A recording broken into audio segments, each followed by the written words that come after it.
ஓ பன்னீர்செல்வம் அவர்களுக்கு சுப்புலட்சுமி ஜெகதீசன் அவர்கள் திமுகவினுடைய சட்டமன்ற உறுப்பினர்கள் ஆதரவு தருவார்கள் என்று அவர் சொல்லுவார்.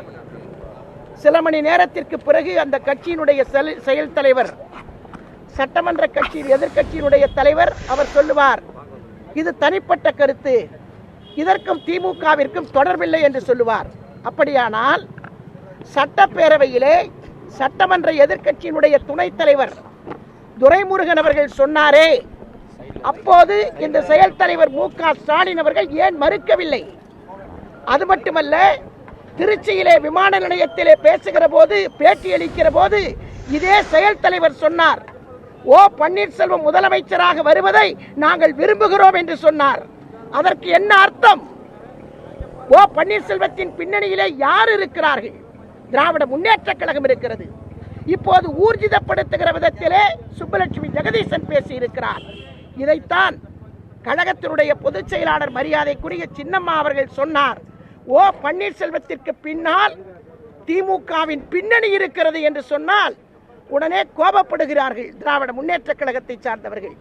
அது மட்டுமல்ல, இன்னொரு கருத்து, மரியாதைக்குரிய பாரதிய ஜனதா கட்சியினுடைய தலைவர் மரியாதைக்குரிய டாக்டர் தமிழிசை சவுந்தரராஜன் அவர்கள் ஒரு கருத்தை தெரிவித்திருக்கிறார், தாக்கி கையெழுத்து பெற்றிருக்கிறார்கள் என்று.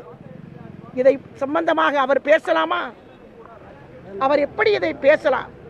நான் இதைத்தான் கேட்க விரும்புகிறேன். ஒரு முதலமைச்சர், பொறுப்புமிக்க முதலமைச்சர், அந்த முதலமைச்சர் அந்த கையெழுத்து போடுகிற வரை அவர் முதலமைச்சராக இருந்திருக்கிறார். தாக்கப்பட்டு கையெழுத்து வாங்கப்பட்டிருக்கிறது என்று சொன்னால் இது எவ்வளவு பெரிய ஒரு பொய் என்பதை தயவு செய்து ஊடகங்கள் தெளிவுபடுத்த வேண்டும். அவர் இருந்து மனதார சந்தோஷமாக அவரால் முன்மொழிய பெற்று கையெழுத்திடப்பட்ட, அவரே ஏற்றுக்கொண்டு ஒப்புக்கொண்டு அவருடைய முன்னிலையிலே போடப்பட்ட கையெழுத்து சட்டமன்ற உறுப்பினர்கள் அத்தனை பேரும் சேர்ந்து ஒருமனதாக தேர்ந்தெடுக்கப்பட்ட ஒன்றை தாக்கப்பட்டு கையெழுத்து பெற்றிருக்கிறார்கள் என்று சொன்னால் உண்மையிலேயே மரியாதைக்குரிய தமிழிசை சவுந்தரராஜன் அவர்கள் நன்றாக தெரிந்துவிட்டு இது போன்ற தகவல்களை சொல்ல வேண்டும். ஒரு முதலமைச்சர் அவரை தாக்க முடியுமா? அல்லது கட்டாயப்படுத்த முடியுமா? அல்லது ஏதாவது மிரட்டி பேச முடியுமா? அவர் என்ன குழந்தையா? பள்ளிக்கூடத்தில் படிக்கக்கூடிய மாணவரா? அவர் 3 முறை முதலமைச்சராக இருந்திருக்கிறார். ஒன்றும் தெரியாதவர் அல்ல.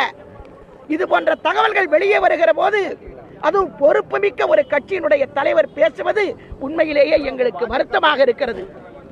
அது மட்டுமல்ல, இன்னொன்று, நேற்றைய தினம் அவைத்தலைவர் மதுசூதனன் அவர்கள் அவர் போயிருக்கிறார். அதை பற்றி எங்களுக்கு வருத்தமில்லை.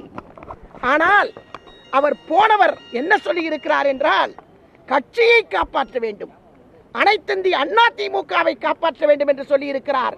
அதுதான் வருத்தமாக இருக்கிறது. அனைத்திந்திய அண்ணா திராவிட முன்னேற்ற கழகத்திலே இருக்கிற ஒவ்வொரு தொண்டனும் என்ன நினைத்துக் கொண்டிருக்கிறார்கள் தெரியுமா? தலைமை கழகம் என்பது அனைத்திந்திய அண்ணா திராவிட முன்னேற்ற கழகத்திற்காக புரட்சி தலைவர் எம்ஜிஆர் கட்டிய கோவில். அது போயஸ் தோட்டம் என்பது புரட்சி தலைவி அம்மா அவர்கள் வாழ்ந்த வீடு. ஒவ்வொரு தொண்டனுக்கும் கோவில் மாதிரி. 2 பேரும் சேர்ந்து பெற்று தந்த இரட்டை இலை இந்த 2 இடத்திலேயும் இருக்கிற வரை அனைத்திந்திய அண்ணா திராவிட முன்னேற்ற கழகத்தினுடைய தொண்டன் எந்த துரோகத்திற்கும் துணை போக மாட்டார். 2மே ஒரே இடத்திலே இருக்கிறது. கட்சியை காப்பாற்ற வேண்டும் என்று சொன்னால் போனவர்கள் தங்களை காப்பாற்றிக் கொள்ளட்டும். கட்சி இங்கேதான் இருக்கிறது. எம்ஜிஆர் காட்டி கொடுத்திருக்கிற, எம்ஜிஆர் எங்களுக்கு அடையாளம் காட்டிய லாய்ட்ஸ் ரோடு இருக்கிறது. எங்கள் அம்மா அடையாளம் காட்டிய போயஸ் தோட்டம் இருக்கிறது. எங்கள் அம்மாவும் புரட்சி தலைவரும் காட்டிய இரட்டை இலை எங்களிடத்திலே இருக்கிறது. அனைத்திந்திய அண்ணா திராவிட முன்னேற்ற கழகத்தினுடைய தொண்டன் இங்கேதான் இருக்கிறான். போகிறவர்கள் தான் உங்களை காப்பாற்றிக் கொள்ள போக வேண்டும் என்பதை நான் இந்த நேரத்தில் தெரிவித்துக் கொள்கிறேன். வணக்கம்.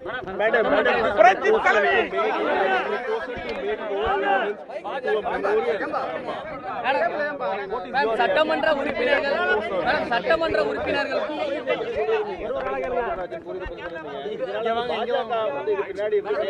இல்ல, அவங்களுடைய கருத்தை பதிய வச்சிருக்கிறாங்க. அவங்களுக்கு கிடைச்ச தகவல்களை வச்சு அவங்க சொல்லி இருக்கிறாங்க. நாங்க விளக்குறோம். முதல்ல தெளிவா சொல்லுங்க. அதாவது மரியாதைக்குரிய பாரதிய ஜனதா கட்சியினுடைய தலைவர் தமிழிசை சவுந்தரராஜன் அவர்கள் அவருக்கு கிடைத்த தகவல்களை அவர் வைத்துக் கொண்டு அவர் சொல்லி இருக்கிறார். நாங்கள் இல்லை என்று மறுக்கிறோம்.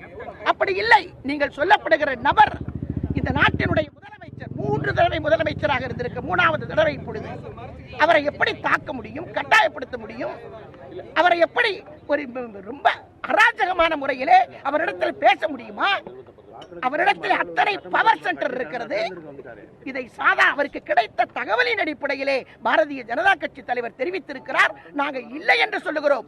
அவரே திரு ஓ பன்னீர்செல்வம் அவர்களை ஒத்துக்கொண்டு அவரே முன்மொழிந்து அவர் முன்னாலேயே அத்தனை சட்டமன்ற உறுப்பினர்களும் கையொப்பமிட்டு மாண்புமிகு மரியாதைக்குரிய சின்னம்மா அவர்களுக்கு ஆதரவு கடிதம் தந்திருக்கிறார்கள். மரியாதைக்குரிய சின்னம்மா அவர்கள் முதல்வராக வர வேண்டும் என்று திரு ஓ பன்னீர்செல்வம் உள்பட அனைத்து நபர்களும் ஆதரவு கடிதம் கொடுத்திருக்கிறார்கள். மரியாதைக்குரிய தமிழிசை சவுந்தரராஜன் அவர்கள் அவருக்கு கிடைத்த தகவலை சொல்லி இருக்கிறார். நாங்கள் இல்லை என்று மறுக்கிறோம். அவ்வளவுதான்.